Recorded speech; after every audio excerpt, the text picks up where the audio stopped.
Hello दोस्तों, कैसे हैं आप सब। स्वागत है आप सभी का कॉमिक वर्ल्ड चैनल पर। तो चलिए दोस्तों, शुरू करते हैं राज कॉमिक्स में बाकेलाल सीरीज का कॉमिक विशेषांक बैल बुद्धि।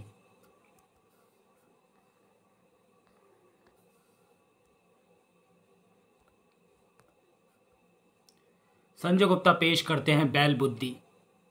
परिकल्पना संजय गुप्ता, विवेक मोहन। लेखक तरुण कुमार वाही, अनुराग कुमार सिंह।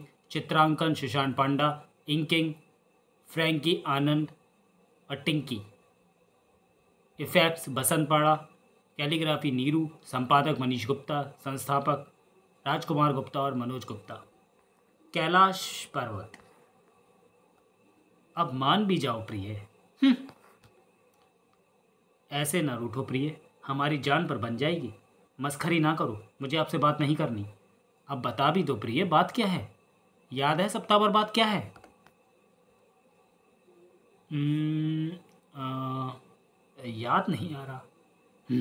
जानती थी याद नहीं होगा, सारे पुरुष एक जैसे होते हैं। अरे सुनो तो, हम याद करने की कोशिश कर रहे हैं। उफ, चली गई। हद है, जब देखो हमसे तिथि और वर्ष के बारे में प्रश्न करती रहती है। हम तो सन्यासी आदमी हैं, कब भोर होती है कब सांझ होती है हमें क्या खबर। प्रणाम भगवान, प्रणाम कुमार शूल, और एक प्रसाद का प्याला दे। क्या बात है प्रभु, माता से फिर झगड़ा हो गया। हाँ यार, जब देखो पंचांग लेकर बैठ जाती है। अब तुम ही बताओ, मैं लंबी साधना के बाद आज ही ध्यान से उठाऊं, मुझे क्या पता कि सप्ताह भर बाद क्या है। ओह, तो आपको सचमुच याद नहीं कि सप्ताह भर बाद क्या है। क्या है। आपके और माता पार्वती के विवाह की सालगिरह यानी महाशिवरात्रि। महाशिवरात्रि। उत्तरी, मैं तो भूल ही गया था। अब क्या होगा नंदी, वो तो भड़क गई। चिंता मत करो प्रभु, मेरे पास एक धांसू योजना है जिससे आप माता को भी मना लोगे और आप दोनों का हवा पानी भी बदल जाएगा। जल्दी बताओ।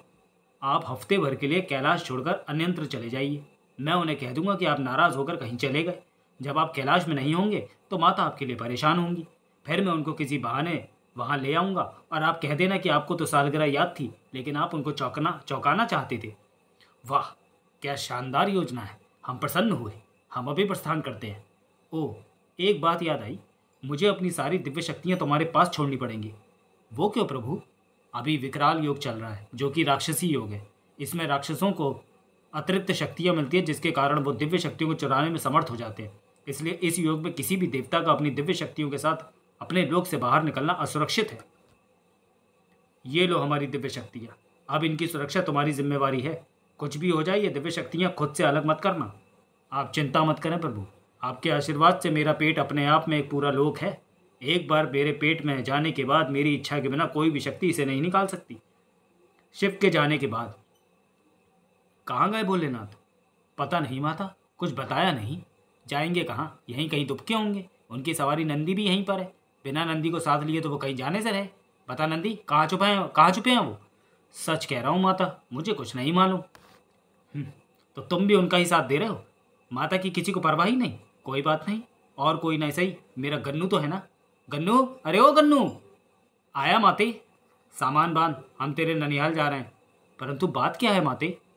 कुछ नहीं, तू बस सामान बांध। अब मेरे सब्र का बांध टूट गया है। समझ गया, बापू ने फिर कोई पंगा किया आपके साथ और खुद खिसक लिए, और ये सारे गण छुपा रहे हैं कि वे कहाँ गए हैं, है ना यही बात। हाँ, मेरे रहते बापू की ये मनमानी नहीं चलेगी। आपने मुझे उत्पन्न भी इसी उद्देश्य के लिए किया था। बताओ नंदी भैया, कहाँ है बापू। मुझे नहीं मालूम करनी, यकीन करो। चुपचाप बता दो नंदी भैया, वरना ये अंकुश तुम्हारी नाक में घुसेड़ दूंगा। ना ना गन्नू, ऐसा मत करना वरना। आछू। हे भोलेनाथ, ये क्या हो गया। क्या क्या घुसेड़ रखा है नंदी भैया आपने अपनी नाक में। छी छी। हो बिच्छू मेरे, नैना बड़ा जहरीला डंक मारे, कम सिन कमरिया मोटी एक झटके में लख मारे। आया चिकना केला खोपड़ी हटेला चूरा बनाने आया। ये तो कोई राक्षस है। हाँ, ये चिकना राक्षस है। भोलेनाथ ने इस दुष्ट को मेरी नासिका में कैद किया हुआ था। तुम्हारे कारण ये मेरी कैद से आज़ाद हो गया। इसे फौरन कैद करना होगा। बावला समझा क्या बनने को, जो मैं थारी बदबूदार नाक में दोबारा घुसूंगा। मैं तो चला, हाथ ना आऊँगा। हे भोलेनाथ, ये क्या अनर्थ हो गया। ज़रा विस्तार से कुछ बताओ नंदी भैया, तो मैं तुम्हारी सहायता कर पाऊँ। बात बहुत पुरानी है। तब मैं नंदी बैल की जगह नंदी बछड़ा हुआ करता था और भोलेनाथ के साथ वेश बदलकर धरती भ्रमण पर जाया करता था। बस्ती बस्ती पर्वत पर्वत गाता जाए बंजारा, लेकर दिल का एक तारा बम बोले। पहले जाकर अपना मुंह धो ले, बाज मार रहा है। नंदी, क्या सचमुच हमारे मुंह से बाज आ रही है? छोड़ो ना प्रभु, अज्ञानी है, आपकी महिमा को नहीं जानता। तभी ताक! बाप रे, राक्षस, भागो भागो! हाँ हाँ भागो, दुष्ट नास्तिको, सीधे साधे सन्यासी को तंग करते हो। आए, ये कैसा राक्षस है नंदी जो सन्यासी का अपमान होते देख भड़क गया? पता नहीं प्रभु। बाबा, आप ठीक तो है ना? तुम कौन हो बच्चा? मेरा नाम चिकना राक्षस है। अपने नाम के अनुरूप मैं बहुत चिकना हूँ, पर दुर्भाग्य से राक्षस हूँ। खैर वो सब छोड़ो, बड़ी दुख भरी कहानी है। मुझे राक्षस समुदाय ने लात मारकर निकाल दिया है, क्योंकि मैं एक आस्तिक राक्षस हूँ। दिन भर भोलेनाथ की आराधना करता हूँ और शाम को आपके जैसे साधु सन्यासियों की सेवा करके खुद को धन्य समझता हूँ। तू तो बड़ा नेक राक्षस है बच्चा, हम प्रसन्न हुए, बम बोले। तो फिर इस गरीब की कुटिया में पधार कर मुझे कृतार्थ करे। अवश्य बच्चा, चलो। अरे, तुमने तो कुटिया कहा था, ये तो गुफा है। वह तो बोलने की बात होती है, हम राक्षसों को कुटिया बनाना कहाँ आता है बाबा? यहाँ तो चारों तरफ हड्डियों के अवशेष दिख रहे हैं। हाँ, यहाँ आसपास भयानक सिंहों ने काफ़ी उत्पात मचाया हुआ है। मैं अभी इसे साफ कर देता हूँ, आप तब तक प्रसाद चखिए। अरे वाह, प्रसाद का प्याला!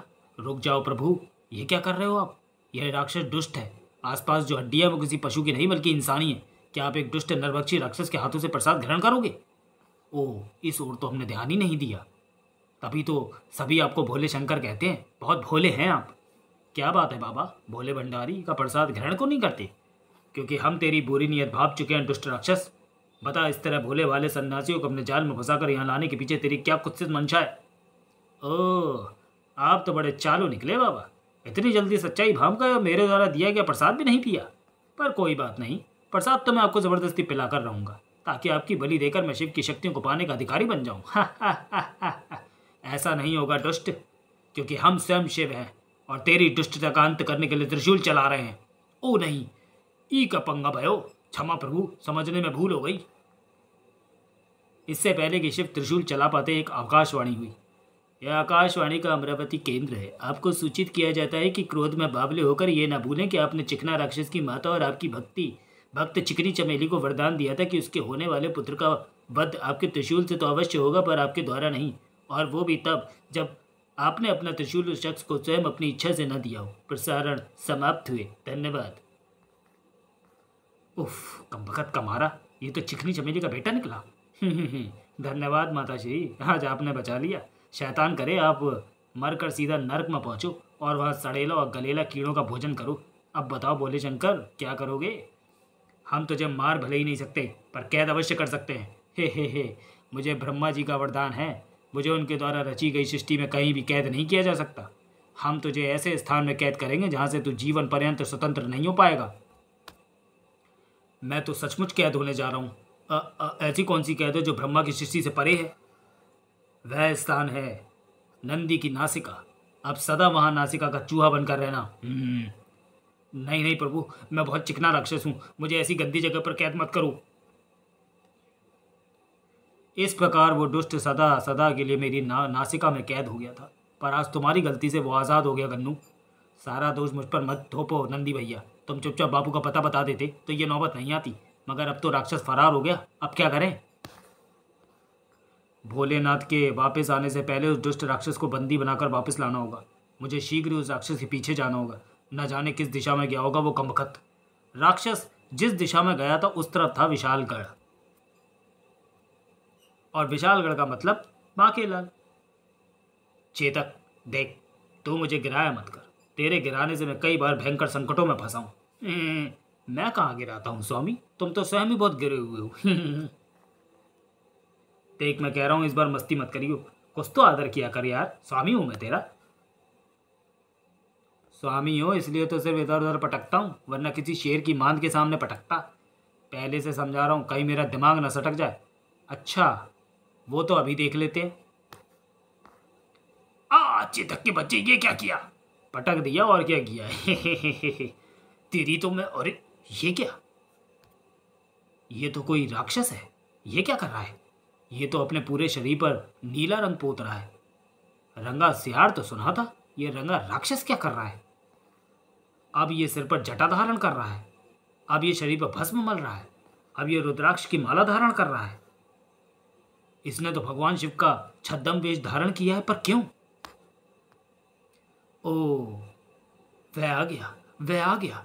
ओह, ये तो किसी के दौड़ के आने के स्वर है, यानी वह किसी की प्रतीक्षा कर रहा है। रुक जाओ नंदी, प्रभु आप। अनर्थ हो गया प्रभु, अनर्थ हो गया। क्या बात है नंदी, कैलाश में सब कुशल मंगल तो है ना? तुम तो माता पार्वती को साथ लेकर सप्ताह बर्बाद आने वाले थे ना? प्रभु, चिकना राक्षस स्वतंत्र हो गया। क्या? राक्षस स्वतंत्र हो गया? कैसे स्वतंत्र हो गया? मेरी गलती की वजह से, मुझे क्षमा करें प्रभु।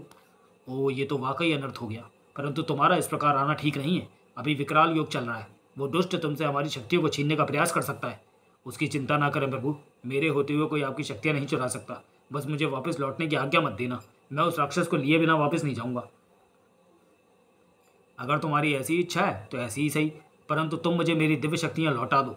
हाँ, ये ठीक रहेगा। ये लो आपकी सारी दिव्य शक्तियाँ। रुक जाओ नंदी, इस दुष्ट को शिव की शक्तियाँ मत देना। कौन है तू रे दुष्ट, और ये क्या बक रहा है? अच्छा, तो भोले शंकर मुझे नहीं पहचानते? क्यों, तू कोई मेरा रिश्तेदार है जो मैं तुझे पहचानूं? मेरा नाम बाकेलाल है कपटी। कौन बाकेलाल? कौन बाकेलाल? वही बाकेलाल जो शिव कृपा अर्थात आपकी कृपा से उत्पन्न हुआ है, जिसके घर आकर आपने मेढक के अर्क वाला दूध पिया था, जिसके सपने में हमेशा आकर आप जग कल्याण के कार्य करवाते रहते हो, जिसको कर बोला हो भला जैसा घटिया श्राप देकर उसकी मिट्टी पलित कर रखी है। ओ बांकेलाल, तभी मैं कहूं तुम्हारी सूरत इतनी जानी पहचानी क्यों लग रही थी। क्या करें, हमारी याददाश्त भी तो बहुत दुर्बल हो गई है। कोई बात नहीं प्रभु, मैं अभी आपकी याददाश्त पर चढ़ी धूल साफ करता हूं। ये क्या बदतमीजी है? ओ नहीं, देखा नंदी इस कपटी का असली रूप? नंदी से धोखा, ये ले थार। तुम्हारे प्रहार से तो ये राक्षस बहुत दूर उछल गया।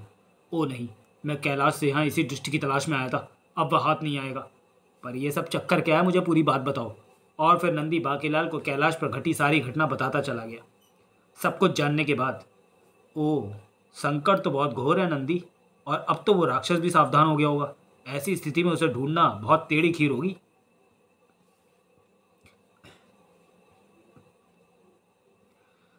अब तुम ही मेरी मदद कर सकते हो बाकेलाल। मैंने माता पार्वती के मुख से तुम्हारी वीरता और बुद्धिमत्ता की बहुत प्रशंसा सुनी है। आज अगर तुम न होते तो वो दुष्ट राक्षस शिव की सभी शक्तियां चुराने में सफल हो जाता। अच्छा, माता ने मेरे बारे में ऐसा बोला? फिर तो तुम्हारी सहायता करनी ही पड़ेगी, क्योंकि इस घटना से मुझे मुच्छड़ को टपकाने की एक धांसू योजना समझ में आ रही है, जिससे ये बैल बुद्धि मेरी मदद करेगा। हो गया स्वामी शुरू। सबसे पहले हमें महल चलना होगा ताकि हम आगे की कोई योजना बना सकें, परंतु उससे पूर्व आप अपना रूप बदल लो ताकि किसी प्राणी पर आपका भेद ना खुले। अभी लो। अरे ये क्या, ये तुम्हारी पीठ पर क्या निकला है? ये तो गूमड़ है, हर बैल की पीठ पर होता है। चलो ठीक है, फिर मैं तुम्हें गूमड़ चाचा कहकर बुलाऊंगा। अब महल चलें? महल का माहौल हमेशा की तरह रंगीन था। वाह वाह, राजा विक्रम सिंह, आनंद आ गया भोज का। क्या शानदार दावत दी है आपने। मन प्रसन्न हो गया इन स्वादिष्ट पकवानों का सेवन करके। पेट भर गया पर दिल नहीं भरा।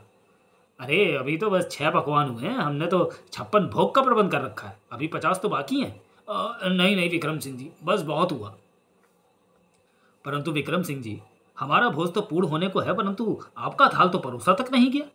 जी हाँ हपशी सिंह जी, दरअसल भोजन के बीच में उठना अशिष्टता मानी जाती है।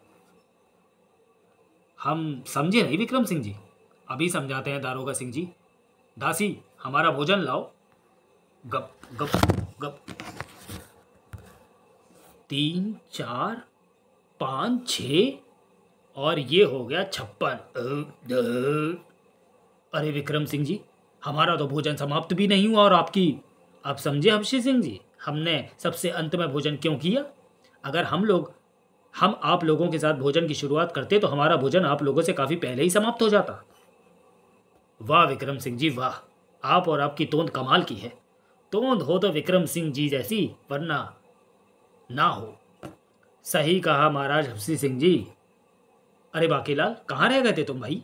कितना इंतज़ार किया हमने तुम्हारा। बस महाराज आपकी सुरक्षा के लिए मैंने 16 सोमवारी का व्रत रखा था, उसी के लिए जंगल वाले शिवलिंग पर जल चढ़ाने गया था। ओफो बाके, तुम भी ना जब देखो हमारी चिंता में घुले रहते हो। हम महावीर हैं भाई, कोई शक्ति भला हमारा क्या बिगाड़ सकती है। और ये नमूना कौन है, इसे भी जंगल से पकड़ लाए क्या? अरे ये तो मेरे घूमर चाचा हैं, मेरे दूर के रिश्तेदार जो दूर देश से आए हैं। ओह क्षमा कीजिएगा वृद्धवर, हमें नहीं पता था आप बाकीलाल के रिश्तेदार हैं। आइए हमारे साथ भोजन ग्रहण कीजिए। धन्यवाद महाराज, परंतु आज मेरा व्रत है, मैं शिवरात्रि से पूर्व भोजन ग्रहण नहीं कर सकता। अब मैं काफ़ी थक गया हूँ, विश्राम करना चाहता हूँ। बेटा बाकीलाल, तुम्हारा कक्ष किधर है? चलिए मैं आपको ले चलता हूँ। अगले दिन। उफ, वक्त हाथ से निकला जा रहा है। अगर शिवरात्रि तक मैंने राक्षस को नहीं पकड़ा तो अनर्थ हो जाएगा। व्यर्थ चिंता मत करो घूमर चाचा, हम उसे मिलकर पकड़ ही लेंगे। सबसे पहले तो हमें यह सोचना चाहिए कि वो राक्षस इस वक्त कहाँ हो सकता है। मुझे क्या पता। देखो घूमर चाचा, इतना तो तय है कि राक्षस छद्म वेश धारण करने में माहिर है, और उसे यह भी पता है कि आप उसको ढूंढ रहे हो, तो वह ज़रूर अपना रूप बदल कर बैठा होगा। परंतु उसे शिव की शक्तियाँ भी हासिल करनी है, इसलिए वो हम पर नज़र रखने के लिए हमारे आसपास ही होगा। हमें बस उसको पहचान कर पकड़ना है। क्या तो तुम ठीक रहे हो, पर हम उसे पहचानेंगे कैसे? कौआ चाहे कितना भी घिस घिस के नहा ले, कभी हंस नहीं बन सकता। वह राक्षस रूप बदलकर अपनी सहज राक्षसी प्रवृत्ति को नहीं छुपा सकता। हमें बस आसपास के लोगों की एक एक गतिविधि को ध्यान से देखना है। तो फिर ठीक है, चलो अभी से ही शुरुआत करते हैं। महल में। क्षमा, ओ क्षमा, क्या है मुझे सुबह सुबह क्यों गला फाड़ रहा है? क्षमा मेरी जान, तुम्हारी शान में मैंने ये ताज़ा तरीन कविता लिखी है, कहो तो अर्ज करूं? कर। क्या? अर्ज कर कविता। हाँ कमाल है, बड़ी जल्दी मान गई। तो अर्ज है मेरी ये ताज़ा तरीन कविता, जिसे मैंने सुबह सुबह ही शौचालय में जाकर सोचा है। चलाओ ना नैनों से बाण रे, जान ले लो ना जान रे, कहीं निकल न जाए मारी देह से प्राण रे, शामिल ना हो हमरा भूतों में नाम रे। वाह वाह, क्या बात है, क्या जज्बात है। मैं तो तेरी प्रशंसक बन गई रे मरखू। मरखू? हाँ प्यारे मरखू, तुम्हारी कविता मेरे दिल की गहराइयों को चीरकर अंदर तक समा गई। बदले में मैं भी तुमसे कुछ अर्ज करना चाहती हूँ। हाँ हाँ क्यों नहीं। थाड़ दबाओ यार। हाय, ये है हमारे सेनापति मरखप, विशालगढ़ के वीर सेनापति। ये कायर तो किसी भी कोण से राक्षस नहीं लगता, इसे तो एक स्त्री ने पीट दिया। ये है हमारे खान पान मंत्री। कितनी बार कहा है तुझे चमचा सिंह, मेरे पराठे में घी ज़्यादा लगाया कर। सारा घी अपनी विलासपुर वाली अम्मा को भिजवा दिया क्या? नहीं हुजूर, आपकी अम्मा को भिजवा दिया। ये भी कायर है, ये भी नहीं हो सकता। ये है हमारे कपड़ा मंत्री। जल्दी जल्दी हाथ चला मनसुख, अभी पूरे महल के लोगों के कपड़े धोने हैं। ज़्यादा जल्दी है तो साथ बैठकर धो ले, मैं धो भी हूँ, धोबासोर नहीं हूँ। ज़्यादा मगजमारी की तो काम छोड़कर चला जाऊँगा। ये भी नहीं हो सकता। ये हैं हमारे प्रबंध मंत्री। ये भी नहीं। ये है हमारे आरती मंत्री। ये भी नहीं। ये है हमारे शगुन अपशगुन मंत्री। ये भी नहीं। ये है ही खोजा। ये भी नहीं।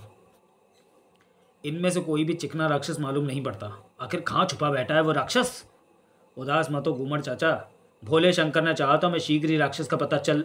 अरे ये क्या बेटा गजोधर, कितना भी जोर लगा ले हमें हिला नहीं पाओगे। हमें दुनिया ऐसे ही महावीर नहीं कहती। ये तो तुम्हारे महाराज विक्रम सिंह हैं। इनको देखकर तुम इतना चौंक क्यों रहे हो? वो इसलिए घूमर चाचा कि जो मेरी आंखें देख पा रही हैं वो आपकी आंखें नहीं देख पा रही हैं। मैं तुम्हारे कथन का तात्पर्य नहीं समझा बाकीलाल। वह देखो घूमर चाचा, वह इंसान होकर हाथी से कुश्ती लड़ रहा है। क्या एक आम इंसान हाथी से कुश्ती लड़ सकता है? नहीं। देखा, पटक दिया ना। हा हा हा हा। देखा घूमर चाचा, इसने हाथी को पटक दिया। ये देखो, अब ये इतनी विशाल बाल्टी में दूध पी रहा है। Cut cut cut. और ये देखो, दासियां नाश्ते के इतने बड़े बड़े थाल ला रही हैं। इतने नाश्ते में तो पूरा महल खा ले, जबकि ये अकेला इनको खाने के लिए टूट पड़ा है। पहले तो ऐसा नहीं था। आखिर तुम कहना क्या चाहते हो? अब भी नहीं समझे घूमर चाचा? यही है वो राक्षस। क्या? वो मोटा चिकना राक्षस?